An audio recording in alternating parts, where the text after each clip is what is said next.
Yeah, no, it was crazy. I ended up spending all 10 days in the wilderness trying to survive with nothing but a toothbrush and a handle of vodka. It's pretty crazy. Hi, I'm Gruffus. Welcome to Puppet Tabletop, and today we're going to be taking a look at Moon Colony Bloodbath. Yeah, no, I had toilet paper too for the first night.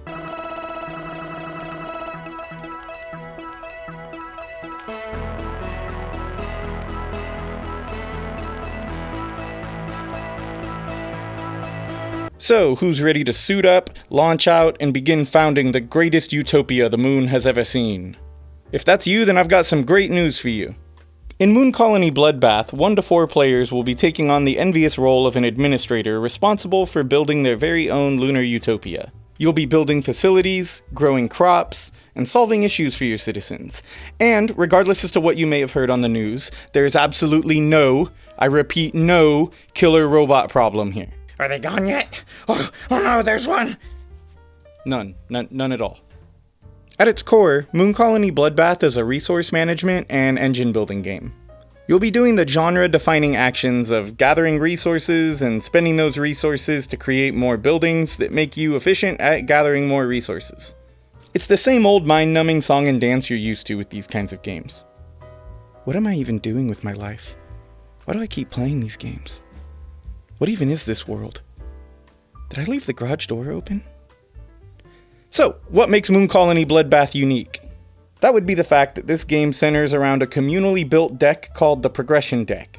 While every player will have their own unique hand of cards that they can build, when you can take actions, and what events befall your colony are all going to be determined by that shared communal progress deck. This progress deck starts the game containing 2 randomly drawn twist cards, which adds some unique randomness to your game, 2 trouble cards, which usually add some not-so-good events to the deck, and 4 work cards that let you take an action when they're drawn. Every turn, you're going to be revealing a card from the top of this progress deck, and you are all either going to suffer or benefit from that card together. If a work card is drawn, every player is going to get to take one of the actions listed on their player board. You can mine for money, farm some food, research to add building cards to your hand, build to play building cards from your hand by paying the money cost indicated on the card, and lastly, you can restock, which lets you store some boxes on your buildings. These boxes are used to trigger effects on some of the building cards, but they don't really impact most cards outside of that. Once you take your action, you place an action chit on the board covering one of the spaces in the center. This lets you keep track of how many work cards are left in the deck. Since you can only take an action when a work card is revealed, that means every time you go through the deck, you're only going to be able to take 4 actions. As a result, being efficient with your actions is crucial in this game. Fortunately, you can make the most out of your future actions by building buildings and... Building buildings? Is that right? Building buildings. Building buildings. Building buildings. Building buildings. Building buildings. Building buildings. Building buildings. Building buildings. Snap out of it. Try to act like a professional. Oh, thank you. Thank you. You can make your actions more efficient by playing building cards from your hand that can trigger additional benefits whenever you take an action. For example, you might play a card that gives you extra food when you take the farm action. Or you might play a card that lets you spend your boxes when you take the restock action. Now, by now, you might be asking yourself, what's the point of taking all these actions? It just kind of sounds like a monotonous activity. And, well, you'd be right. It is a monotonous activity. But it's a necessary one. That's because all of these actions allow you to grow and maintain your most valuable resource in the game. People. As you go through the game, you're going to be trying to increase your population as much as possible. And you know what that means. Card effects, baby. And just like in real life, whenever you construct a new building, a group of people will also come pre-installed in the building. Your stockpile of people tokens and the people values printed on your buildings both combine to equal the whole of your colony's population.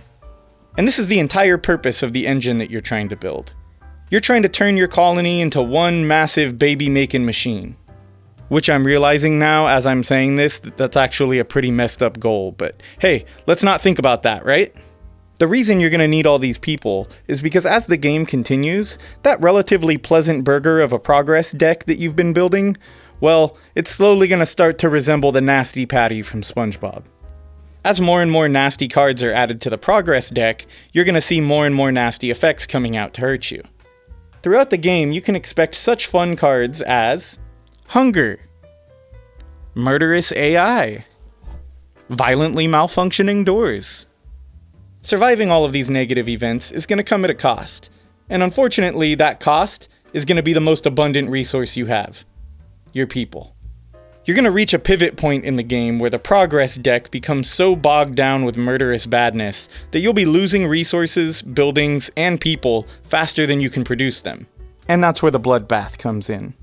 The game pivots from being an engine building game to holding on for dear life as you try to keep your utopia together with duct tape and Elmer's glue, and hope you have enough people to weather the hellscape that's about to be unleashed on your population. You're still getting your 4 actions, but they're now more important and less effective than ever. If every player is able to make it to the final event added to the deck, your colonization projects are considered a success, regardless as to how many people were lost in the process, and the player with the most remaining people is going to be declared the winner. More likely, though, one of you will run out of people to sacrifice, and their colony will collapse. When this happens to a player, the game ends immediately, and humanity gives up on the colonization effort. And once again, the player with the most people remaining is the winner. And that's Moon Colony Bloodbath. It's a pretty straightforward game to learn.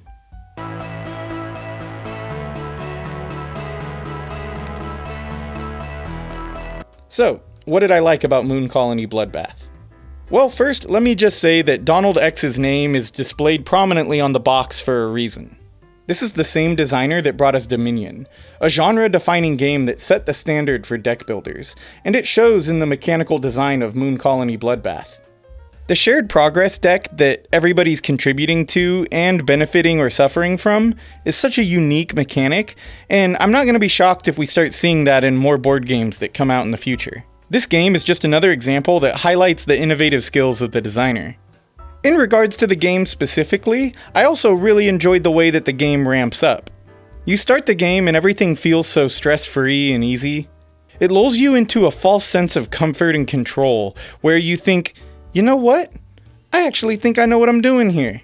But before long, the rug gets pulled out from underneath you, and the outhouse collides with the windmill, if you catch my drift. This feeling of being in control and then losing control fits the vibe of the game so well. It really makes you feel like a panicked administrator on a moon colony. I also really appreciated how accessible the rulebook is and how easy it is to teach to new players.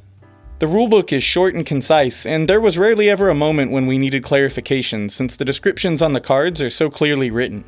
Additionally, and this might be a negative for many of you, I really enjoyed the art in this game. I know some people aren't fans of the way this game looks, but I gotta say, I think it fits the retro aesthetic that they're going for pretty well.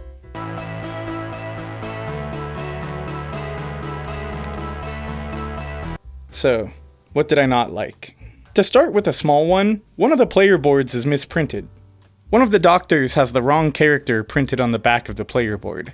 It has no impact on the game, and it's hidden for pretty much the entirety of the game since it's on the back, which is facing towards the table, so it doesn't really matter, but I know this kind of thing can irritate people, so I figured I'd mention it. Another thing that I felt really kind of hampered the game is that there's not really much player interaction in it. The game's a multiplayer game, but the players have little to no way of interacting with one another or impacting each other's experience. Maybe you get the opportunity to contribute something to the progress deck that impacts all the other players, but that's pretty rare and will happen only a few times, if at all, during your playthrough. Another complaint that I've heard that I wholeheartedly agree with based on my experience is that as the game goes on and more cards are added to the progress deck, it starts to feel like the game is just running on autopilot.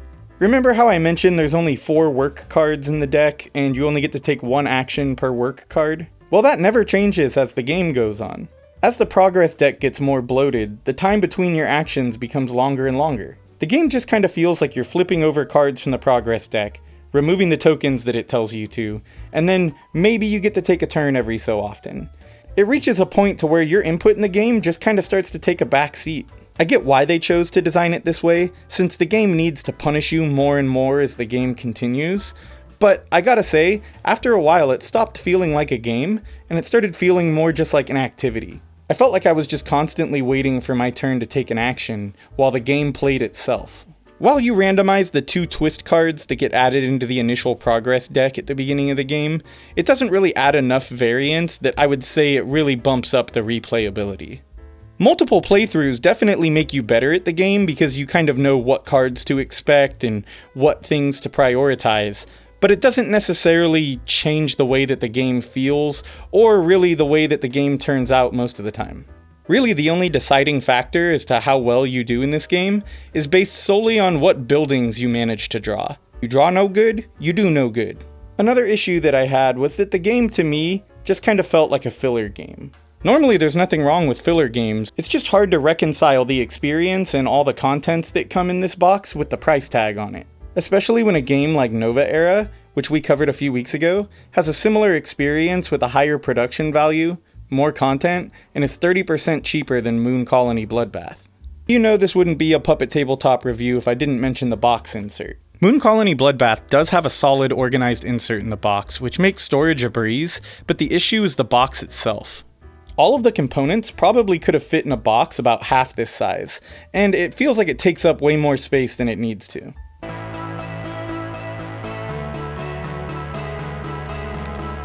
Now for the solo mode review. Please welcome our resident solo reviewer, Mortimer. Hi.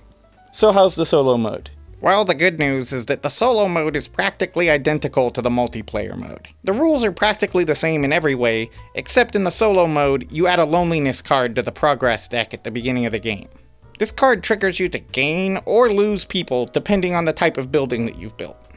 Also in the solo mode, because you're not competing with any of the other players directly, and there's no simulated player that you're playing against, your only goal is to reach the final event without your entire colony collapsing. And because there's not really a difference between the solo mode and the multiplayer mode, they both share the same upsides and downsides. However, there's probably one extra downside in the solo mode, and that's that you don't get to watch all of your friends have their colonies collapse around them. That's a pretty funny part. Overall, if you like the multiplayer version, you'll probably like the solo version, but for me, it was just okay. And let me just say... Thank you, Mortimer. Very insightful. But I wasn't done talking.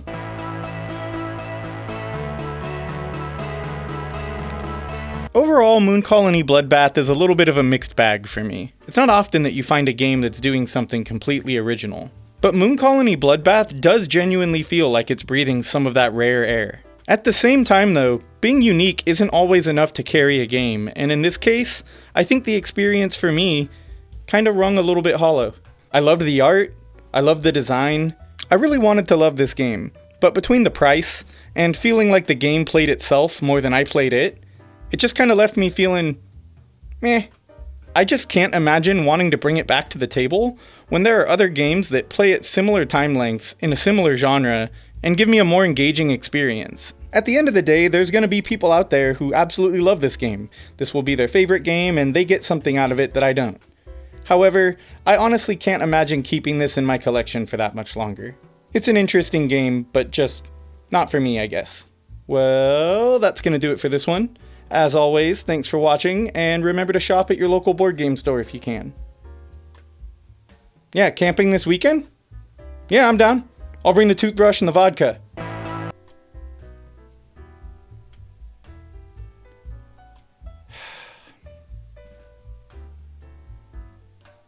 Alright, let's do this.